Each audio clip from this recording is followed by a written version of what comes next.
അംഗീകൃതമല്ലാത്ത online ഖുർആൻ പഠനത്തിന് വിലക്കേർപ്പെടുത്തി UAE. രാജ്യത്തിനകത്ത് കൃത്യമായ ലൈസൻസോടെ അല്ലാതെ ഖുർആൻ പഠനം നടത്തുന്ന സ്ഥാപനങ്ങൾക്കെതിരെയും കർശന നടപടിയുണ്ടാകും. നിയമലംഘനം കണ്ടെത്തിയാൽ തടവും പിഴയും ശിക്ഷ ലഭിക്കുമെന്ന UAE മതകാര്യ വകുപ്പ് മുന്നറിയിപ്പ് നൽകി.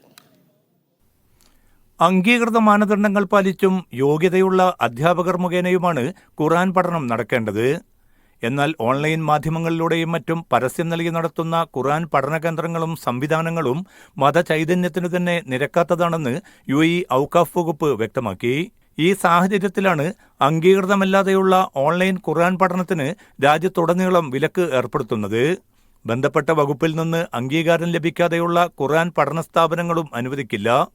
തെറ്റായ രീതിയിലുള്ള ഖുർആൻ മതപഠനം പുതുതലമുറയെ വഴിതെറ്റിക്കാനുള്ള സാധ്യത വളരെ വലുതാണെന്നും ബന്ധപ്പെട്ടവർ ചൂണ്ടിക്കാട്ടി. യോഗ്യതയില്ലാത്ത അധ്യാപകർ നടത്തുന്ന ഖുർആൻ പഠനവും വ്യാഖ്യാനവും ഇസ്ലാമിക തത്വസംഹിതയെക്കുറിച്ച് തെറ്റിദ്ധാരണ പടർത്താൻ മാത്രമേ സഹായിക്കൂ. ലൈസൻസ് ഇല്ലാതെ നടക്കുന്ന ഓൺലൈൻ ഖുർആൻ പഠന കേന്ദ്രങ്ങളെക്കുറിച്ച് വിവരങ്ങൾ കൈമാറണമെന്നും അധികൃതർ നിർദ്ദേശിച്ചു.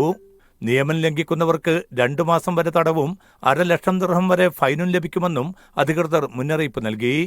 Media 1 Dubai. എണ്ണിപ്പറയും ഓരോ വോട്ടും.